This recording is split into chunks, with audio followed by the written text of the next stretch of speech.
Okay, in a linear electron domain, there are two locations and two locations of electron domains, and they're each going to have a bond. And so the electron geometry is linear, and if I have single bonds and there's no lone pairs, then I'm going to have molecular geometry of linear.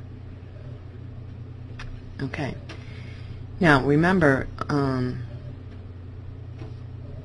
so in the linear domain, for the electron domain, there's only one molecular geometry, which is linear. Okay, so whenever I have just two atoms, so I have HCl, or H2, or CO, carbon monoxide, it will always be linear. It's the only choice, right? I put a bond between those two. The only thing they can do is be across from each other. If I look at a trigonal planar domain, which is not all that common because I have three equally spaced electron domains around the central atom, which means that either I have an exception to the octet rule, like I do with boron trifluoride, where I have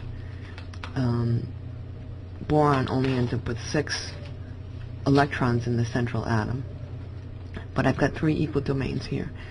Or I end up with I can end up with a bent shape. Or I could also end up with something like, let's see, SO3, which is going to end up looking like this. Okay? So this is also going to be trigonal pyramidal, or trigonal planar, even though this is a double and this is a single. Remember, these are hybridized and they're all essentially the same. Okay. So there are 2 molecular geometries for a trigonal planar electron domain. It's either going to be trigonal planar or bent if there's a pair of electrons that are not bonded. Okay, so we need to in this course we need to know about bond angles. So non-bonding. So if I have just a perfect tetrahedron, for instance, and I have let's say I have methane or carbon tetrachloride or something like that, these angles are all going to be 109.5, right? Perfectly spaced apart. But if I have something like NH3, where I have lone pair, these are not all 109.5, and that's because the non-bonding pair of electrons, the ones here, take up more space than the bonded pairs.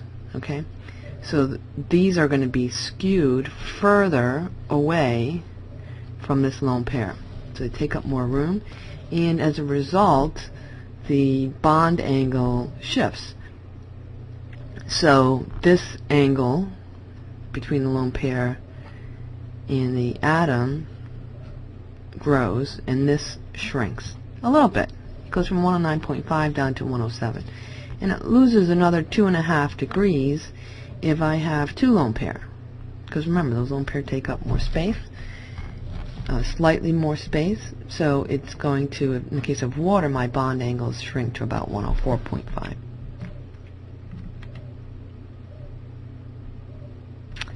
Okay, so let me just see if I can erase all this stuff here.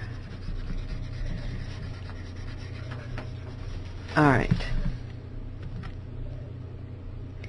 So double and triple bonds place greater electron density on one side of the central atom than do single bonds. So if I have a double bond and 2 single bonds off a central atom, I may have more space here, a larger bond angle, where the double bond is, or the triple bond is. Okay. If I have a tetrahedral electron domain, 4 places around the central atom where there are electrons, I can have 3 different shapes, right? If an atom's attached to each, I'm going to have a tetrahedral molecular geometry. If I only have 3 bonded atoms, I'm going to have a trigonal pyramidal. And like we just said, if we have water with 2 lone pairs, it's going to be bent. Okay, now we can also have a trigonal pyramidal. Okay, and there are 2 different geometries involved in this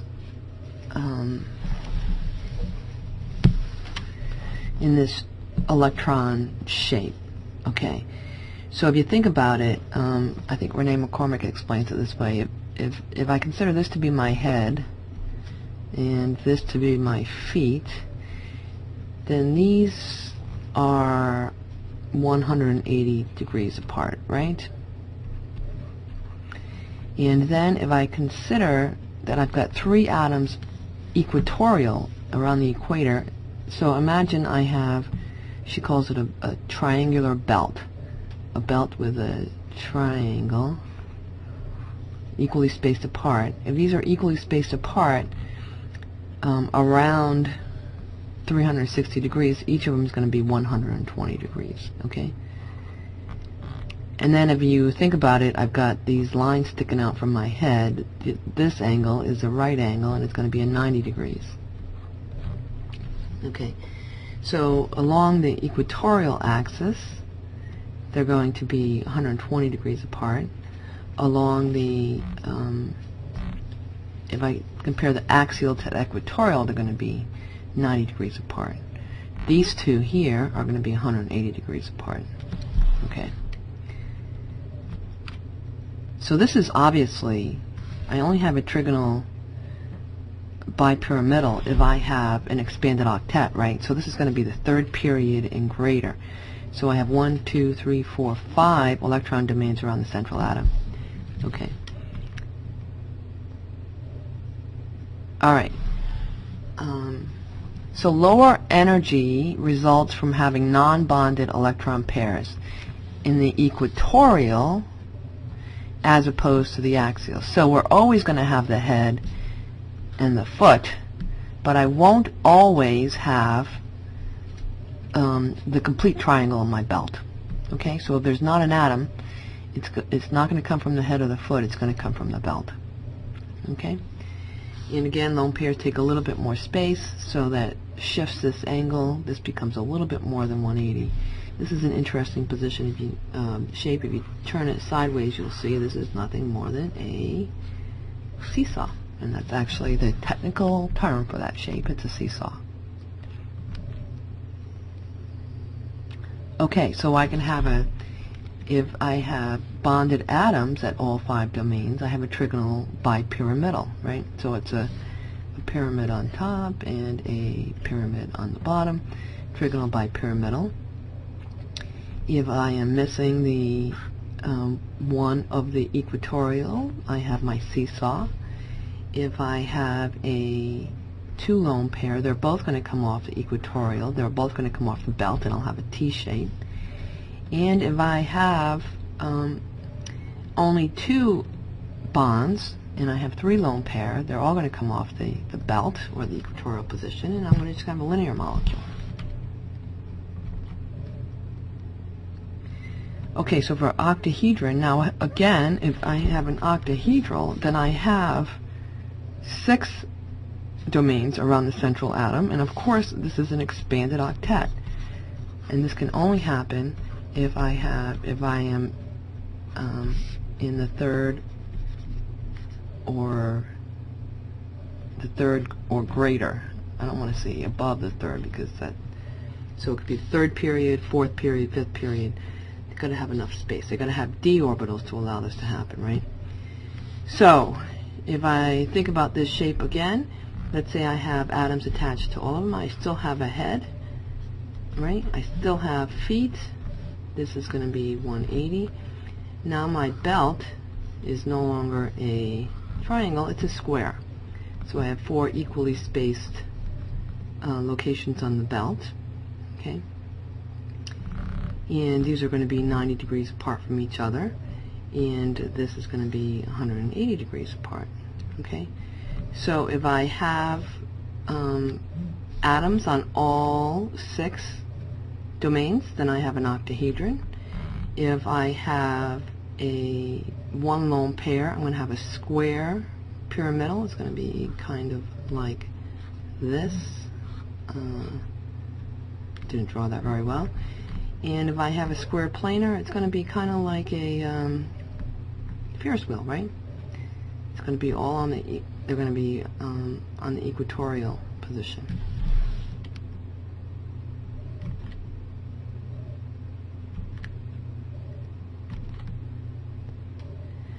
Okay, so if we're talking about something larger than those shapes we've just reviewed, then you generally, when you talk about shape, you have to talk about around which atom. So you have to specify. So if I'm talking about the shape around this atom, I have a tetrahedral shape. If I talk about the space around this atom, I have a trigonal planar shape. Okay, so it depends. These molecules get bigger, and you can't really describe them with just one word. So a lot of times when we're talking about shape of molecules, the shape we refer to usually is talking about you know, what is the functional group that that's reacting. Here I have a carboxylic acid, double bonded oxygen, and OH, which is going to be the reactive site that reacts with other stuff. So larger molecules we really don't get into naming.